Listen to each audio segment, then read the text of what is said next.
Aparat Polsek Pasar Kemis meringkus seorang pria pengedar obat keras di kawasan Kelapa II, Kabupaten Tanggerang, Banten.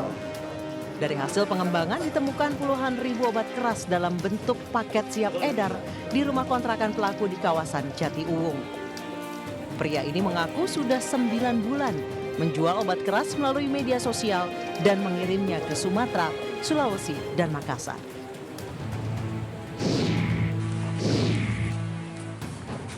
Tim Resmob Polda Sulsel meringkus residivis pelaku pencurian bersama seorang wanita diduga penadah motor curian. Motor diketahui dicuri dari pulau-pulau di Sulawesi, selanjutnya dijual ke wilayah Papua. Dari penangkapan ini, polisi menyita barang bukti beberapa unit kendaraan tanpa surat-surat resmi alias bodong. Dalam beberapa bulan, kasus pencurian dan penjualan motor bodong sangat resahkan warga Makassar.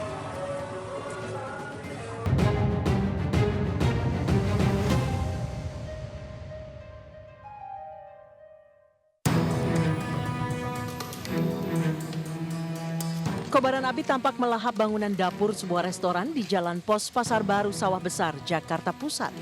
Si jago merah bahkan menyambar bangunan masjid yang ada di sebelahnya.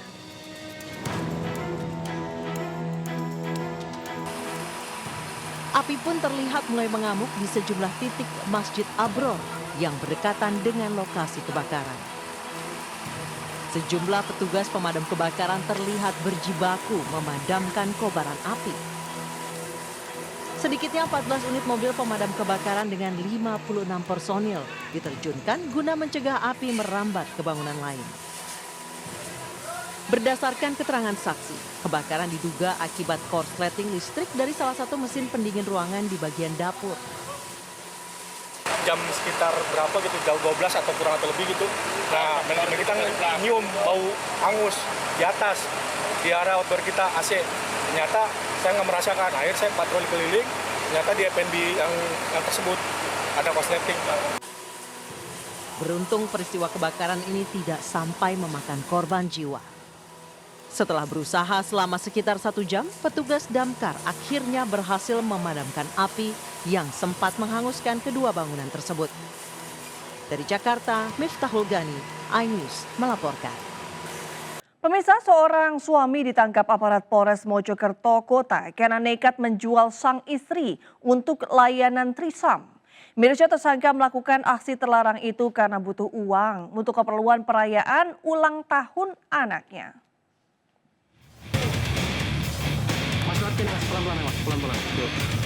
HM warga Kecamatan Batu, Kota Batu diringkus aparat Satuan Reserse Kriminal Polres Mojokerto Kota usai menjual istrinya untuk layanan trisam.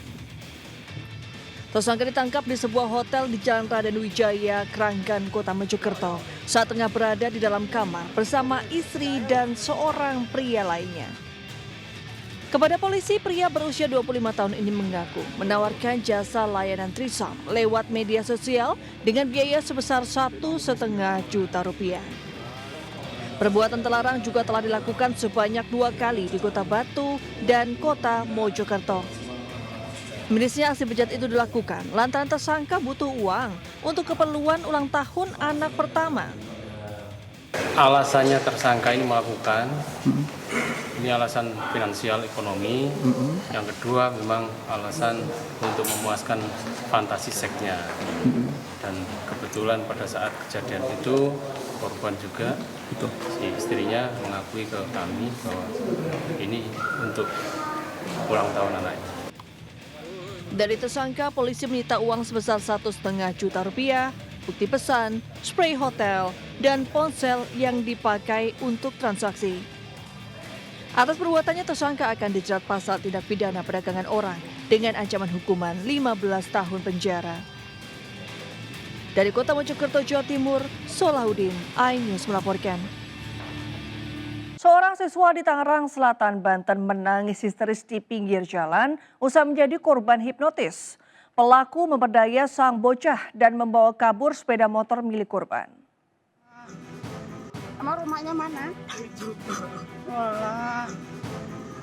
Sambil menangis di pinggir jalan Parigi, Pondok Aren, Tangerang Selatan, Banten, siswa sekolah menengah pertama ini menelepon keluarganya.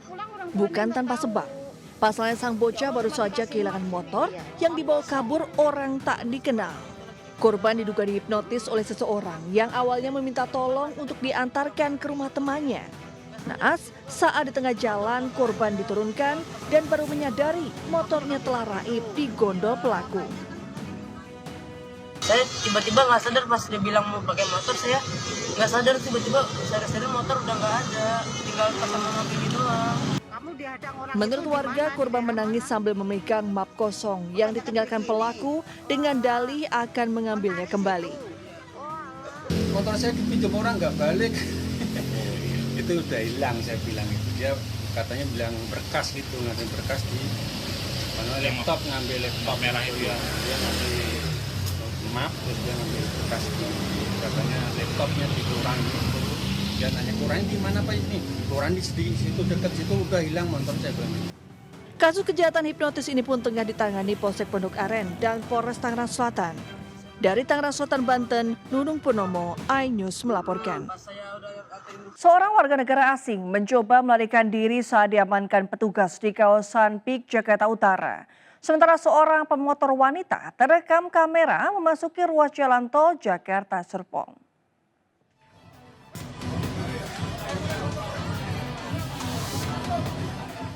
Aksi seorang warga negara asing yang berusaha melarikan diri dari tangkapan petugas terekam kamera warga. Meski sempat lepas dari amatan petugas, namun langkah nekat warga negara asing tersebut akhirnya berhasil digagalkan petugas dan warga. Insiden ini terjadi saat petugas gabungan kepolisian dan Badan Narkotika Nasional menggerebek lokasi yang diduga menjadi tempat transaksi narkoba di kawasan PIK Jakarta Utara. Meski sempat kabur, namun sang WNA akhirnya diamankan petugas karena diduga terkait kasus narkoba. Pemirsa, diduga akibat korsleting listrik, satu unit rumah mewah di Kota Padang yang sedang ditinggal pemiliknya keluar kota ludes terbakar. Beruntung tidak ada korban jiwa dalam peristiwa ini, namun ditaksir kerugian mencapai ratusan juta rupiah.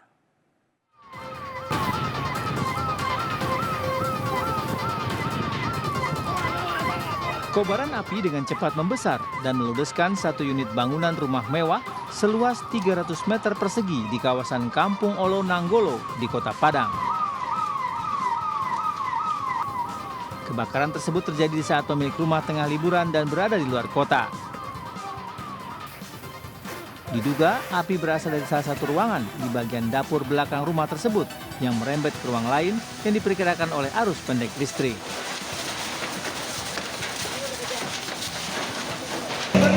Mobil yang kami kerahkan dari pelaku unit dengan 75 personel. Berapa rumah yang terbakar Pak?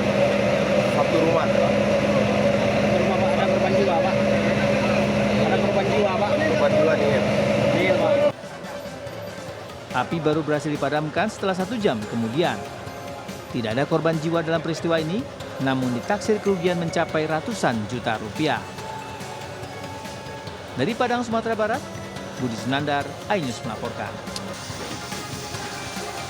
Pemirsa, unjuk rasa ratusan nelayan di Lebak, Banten berlangsung ricuh.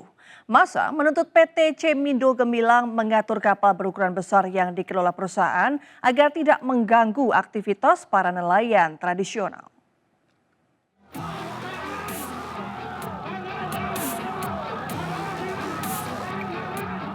Saling dorong antara ratusan nelayan dengan aparat kepolisian terjadi di depan PT Cemindo Gemilang di kawasan Kecamatan Bayah, Lebak, Banten saat digelar unjuk rasa. Bahkan massa membobol pagar pembatas dan merusak sejumlah kendaraan milik perusahaan. Protes ini dipicu aktivitas pelabuhan milik perusahaan yang dinilai mengganggu para nelayan tradisional di sekitar area. Apalagi sejak berdirinya dermaga, beberapa habitat laut seperti karang dan rumpon tempat habitat ikan dan lobster rusak. Untuk itu, para nelayan menuntut perusahaan agar memberikan akses dengan permudah aktivitas nelayan tradisional di sekitar area serta dermaga milik perusahaan. Itu karena adanya perusahaan ini. Jadi memberikan dampak negatif kepada masyarakat nelayan. Dan kami menuntut semua permasalahan ini harus diselesaikan. Gitu. Setuju? Pihak perusahaan mengaku bahwa tidak ada konflik dengan masyarakat nelayan, melainkan hanya kesalahpahaman. Sebetulnya sih tidak krusial ya, itu adalah salah paham aja.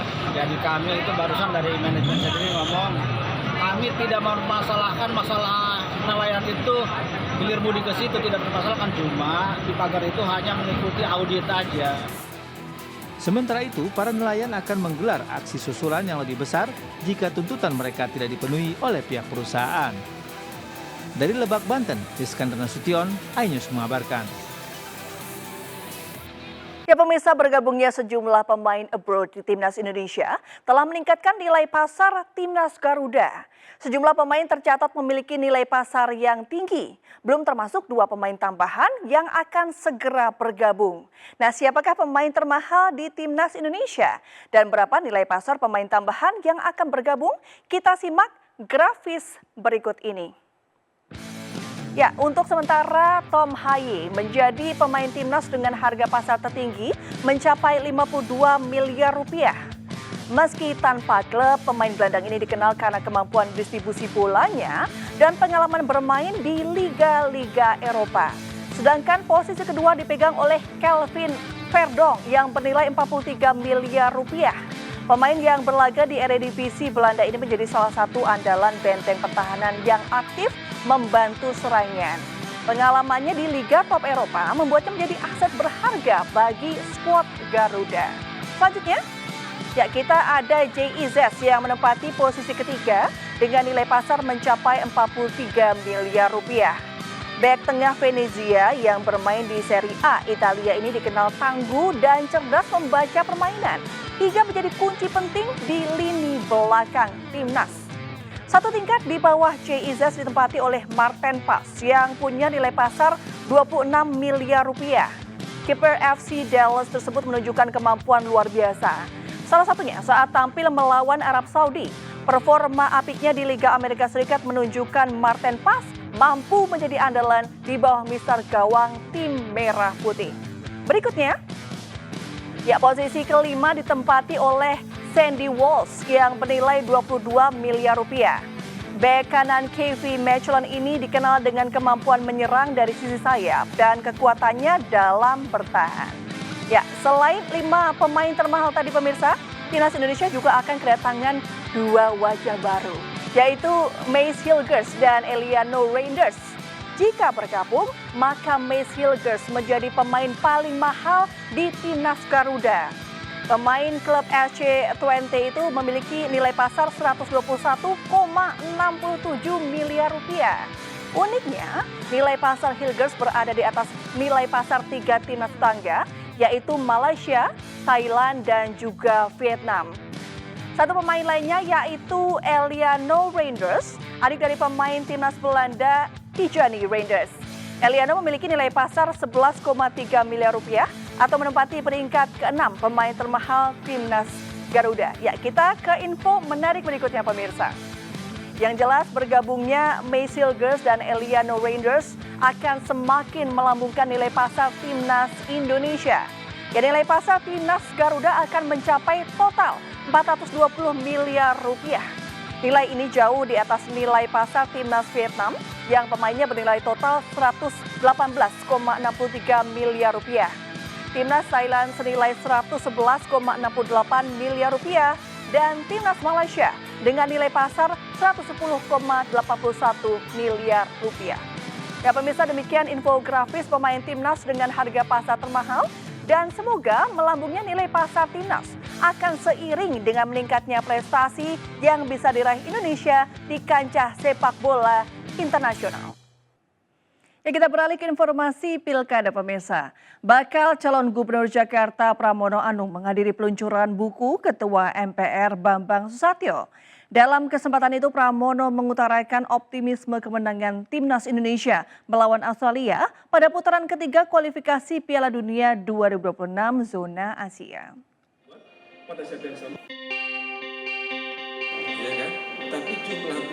Bakal calon gubernur Jakarta Pramono Anung menghadiri peluncuran buku Ketua MPR Bambang Susatyo. Pramono menyebut dirinya memiliki hubungan baik dengan para politisi Golkar. Acara ini juga dihadiri sejumlah tokoh PDI Perjuangan, diantaranya Puan Maharani dan Jarod Saiful Hidayat.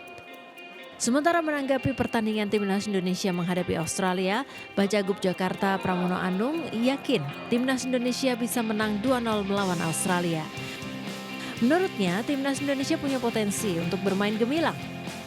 Ia pun berharap cuaca di Stadion Utama GBK panas sehingga menguntungkan pemain Timnas Indonesia. Indonesia lawan Australia, tentunya kita rematch, kita mengharapkan bahwa kita bisa memenangkan pertandingan ini. Saya sendiri sungguh berharap dan berdoa bisa menang 2-0. Karena potensi itu ada. Dan kalau ini panas sebenarnya menjadi keuntungan bagi kita. Mudah-mudahan jangan hujan lah. Lebih baik panas supaya mereka juga tersengal-sengal gitu ya. Dari Jakarta, tim Lipton iNews melaporkan. Ya, ke informasi seputar PON pemirsa, laga sepak bola putri Sumut versus Bangka Belitung pada PON 21 Aceh Sumut berakhir ricuh. Tim sepak bola putri Sumatera Utara dipastikan gagal melaju ke babak semifinal usai menelan kekalahan di pertandingan terakhir babak penyisihan grup menghadapi Bangka Belitung dengan skor 0-2. Laga sepak bola putri Sumatera Utara vs Bangka Belitung pada PON ke-21 Aceh Sumatera Utara berakhir ricuh. Pertandingan yang berlangsung dengan tensi tinggi ini mulai menampakkan bibit-bibit kericuan saat pemain Sumatera Utara Uci Tamala dijatuhkan di area kotak penalti. Tetapi wasit Lukman Setiawan dari DKI Jakarta tidak menunjukkan titik putih penalti. Laga babak pertama berakhir dengan kedudukan 1-0 untuk kemenangan Bubble. Pada babak kedua, Uci Tamala berhasil masuk ke kotak penalti Bubble. Berhadapan dengan penjaga gawang, keduanya sempat beradu fisik namun wasit tak menganggap sebagai pelanggaran. Momentum itu membuat tensi pertandingan makin tinggi, tapi malah Bubble kembali menciptakan gol kedua. Sumut yang ingin mengejar ketertinggalan terus bermain ofensif hingga terjadi benturan fisik. Namun kali ini perkalian tidak bisa dihindarkan.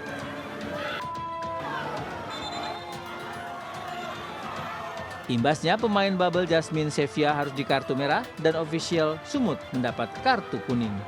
Laga bisa dilanjutkan, namun Sumatera Utara tetap gagal mengejar ketertinggalan hingga pertandingan usai 0-2 untuk Bubble. Kekalahan ini membuat Sumatera Utara gagal melaju ke semifinal. Dari Deli Serdang, Sumatera Utara, Ahmad Ridwan Nasution, iNews melaporkan.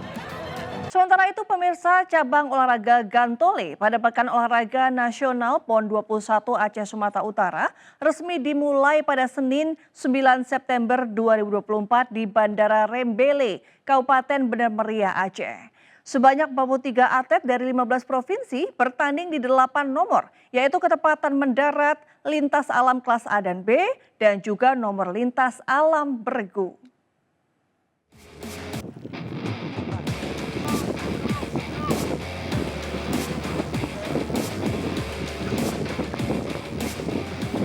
Sebanyak 43 atlet dari 15 provinsi berpartisipasi dalam cabang olahraga Gantole, termasuk Aceh, Sumatera Utara, Sumatera Barat, Sumatera Selatan, Banten, Jawa Barat, Jakarta, Jawa Tengah, Jawa Timur, Kalimantan Selatan, Kalimantan Timur, Sulawesi Selatan, Nusa Tenggara Barat, dan juga Papua.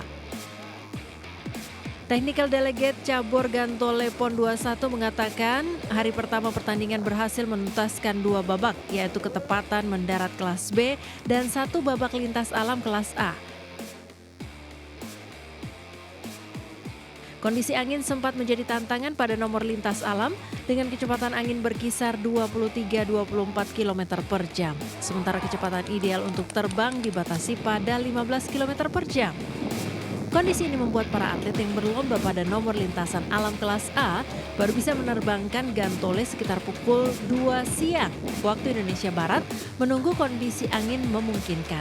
Meski demikian, seluruh atlet Gantole pada nomor lintas alam A yang berjumlah 14 orang akhirnya berhasil menerbangkan Gantole hingga pertandingan ditutup pada pukul 15.20 waktu Indonesia Barat.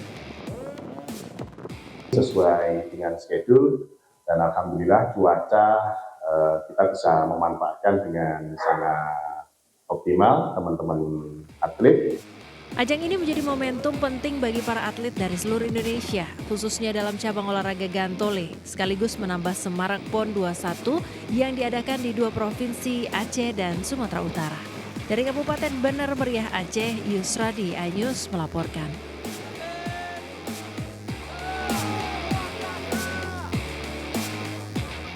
Ketua Harian PB Popsi Syafril Nasution memberikan motivasi kepada 32 kontingen peserta PON ke-21 Aceh Sumatera Utara cabang olahraga biliar yang akan bertanding.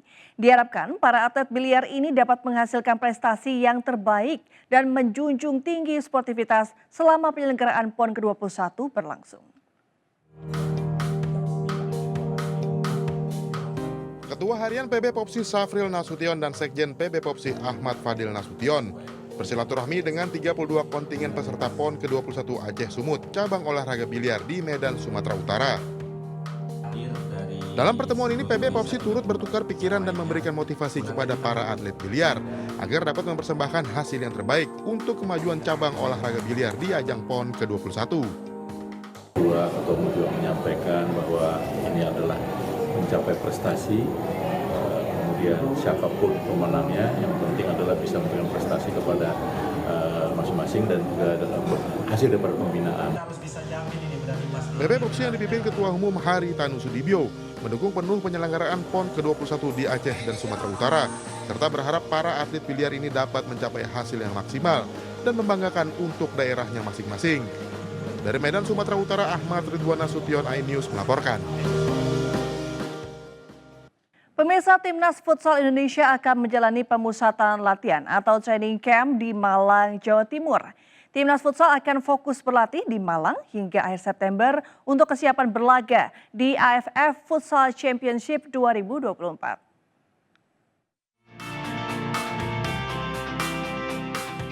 Ketua Harian Federasi Futsal Indonesia Michael Victor Sianipar menghadiri acara makan malam bersama para pemain, pelatih, dan manajer Timnas Futsal Indonesia di Malang, Jawa Timur. Selain silaturahmi, pertemuan ini sekaligus mengkaji terkait pemusatan latihan Timnas Futsal Indonesia yang sudah digelar sejak 1 September di Malang. Training camp ini diikuti 25 atlet futsal terbaik Indonesia. Kegiatan ini juga membahas mengenai laga uji coba dengan tim kuat sebagai bentuk persiapan dalam menghadapi AFF Futsal Championship 2024. Sangat perlu uji coba karena tim ini sudah terbentuk, sudah jadi, di mana uji coba itu sangat perlu. Besar harapannya FFP bisa memberikan jalur untuk bisa uji coba lebih banyak ke berbagai negara-negara. Kami sedang mempersiapkan diri untuk nanti bisa berkompetisi dengan sangat baik di AFF yang rencananya akan diselenggarakan di bulan November untuk futsalnya. Jadi ya kita doakan dan kita bersiap dengan maksimal. Semoga Indonesia bisa membawa pulang piala AFF untuk futsal. Pemusatan latihan yang digelar di Unggul Sports Center Malang ini diharapkan dapat meningkatkan kemampuan dan kualitas para atlet futsal Indonesia. Dari Malang, Jawa Timur, Denny Irwansyah, iNews melaporkan. Menteri Pariwisata dan Ekonomi Kreatif Sandiaga Salahuddin Uno mengikuti kegiatan Alas Kedaton Fun Run 10K di objek wisata Alas Kedaton di Kabupaten Tabanan, Bali. Ajang ini digelar untuk mempromosikan sport tourism di Pulau Dewata, Bali.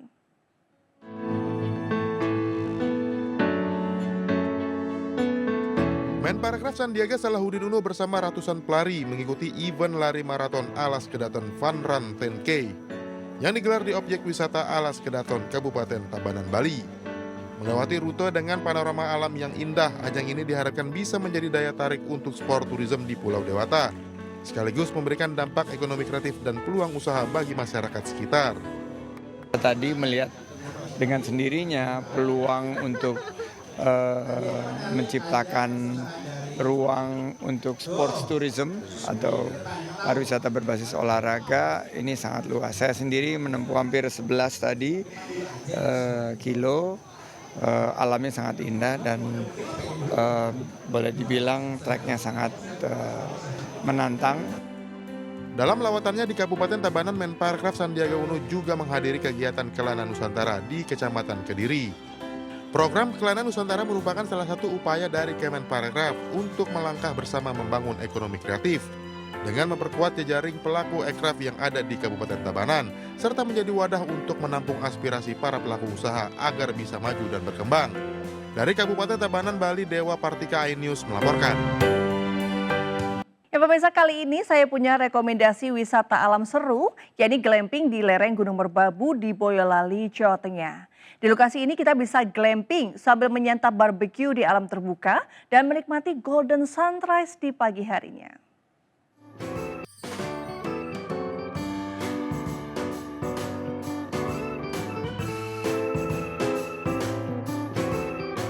Terletak di ketinggian 1.700 meter di atas permukaan laut, Swarga Timboa di Kelurahan Ngadirojo, Boyolali, Jawa Tengah menawarkan pemandangan luar biasa dari lereng Gunung Merbabu.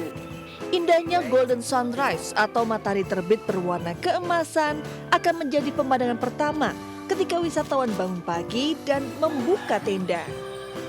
Pemandangan ini semakin sempurna dengan kabut tipis dan hamparan awan yang menyelimuti lembah di bawahnya. Selain itu, dari arah belakang nampak pemandangan Gunung Merbabu yang berdiri megah. Pengunjung tidak perlu bersusah payah mendirikan tenda. Tenda-tenda telah didirikan lengkap dengan kasur, bantal, dan selimut atau sleeping bag di dalamnya. Saat malam tiba, pengunjung bisa menyantap barbecue di tengah udara dingin, ditemani suara alam yang menenangkan hati. Keren tempatnya. Kalau mungkin pernah tahu Kintamani, di Bali ada Kintamani. Nah di Timboa kita dapat vibe yang hampir sama gitu loh. Juga kalau malam ini view-nya bagus banget karena kita bisa ngelihat lampu-lampu kota, kayak hamparan lampu-lampu yang kelap-kelip luar biasa gitu dari ketinggian. Entah itu mana aja tuh kelihatannya tuh keren banget. Di weekend pun kita juga masih dapat ketenangannya itu karena kita jumlah tenda akan kita batasi. Jadi kita lebih priority ke kenyamanan, ketenangan, itu akan lebih dapat di sini. Bagaimana? Menarik ya? Jangan lupa masukkan ke bucket list Anda untuk liburan nanti ya. Dari Boyolali, Jawa Tengah, Taufik Budi Nur Cayanto, iNews melaporkan. Bosan dengan wisata yang biasa-biasa saja? Nah, kami akan ajak Anda untuk menikmati suasana sejuk dan merdunya gemuruh suara air di lokasi wisata air terjun Tetewa di Kolaka Timur, Sulawesi Tenggara. Selain itu juga para wisatawan bisa menikmati sensasi cliff jump yang tentunya membuat adrenalin terpacu cepat. Disambut welcome drink.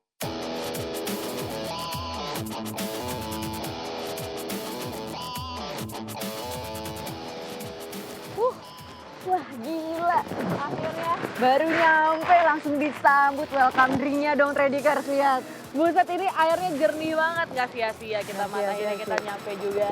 Wah pokoknya langsung aja kan, cakep banget. Yaudah yuk langsung aja kita sana yuk.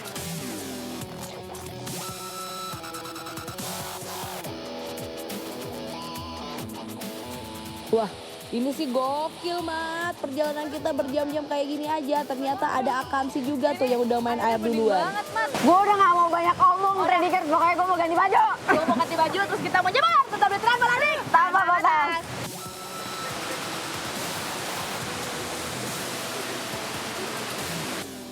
Waduh, jadi gak sabar gue. Yuk ah.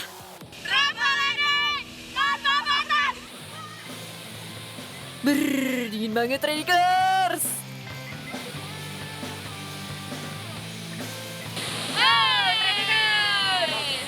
Sekarang kita udah berada di air terjun Tetewa, tepatnya di Kabupaten Kolaka Timur.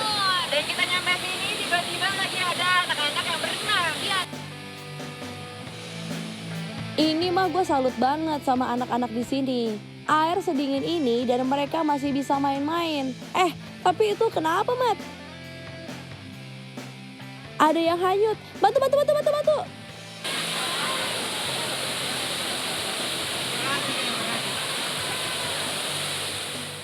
Aduh, gue udah deg-degan aja Tradikers. Gue kira itu anak beneran hanyut. Ternyata itu cara buat mereka nyebrangin ke spot jumping di air terjun sana. Gokil Tradikers. Mantap deh. Jadi anak-anak kampung sini kalau misalnya lagi berenang main-main air di sini, mereka punya atraksi khusus. Atraksinya lompat dari ujung sana. Itu mereka udah siap buat lompat dari atas. Lihat.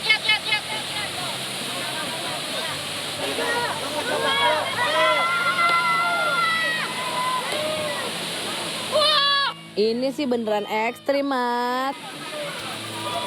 Wow! Kita coba yuk, Vin. Ah, serius lo mau nyoba?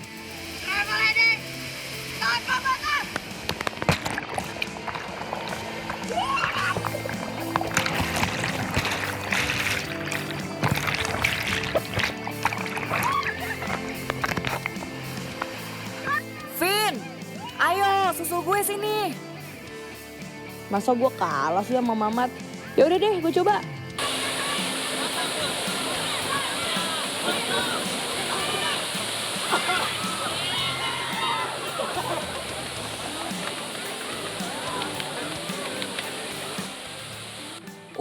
Finally.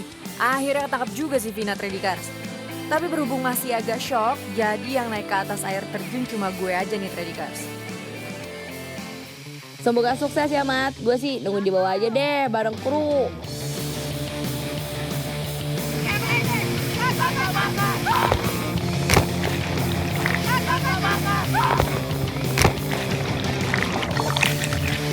Baka!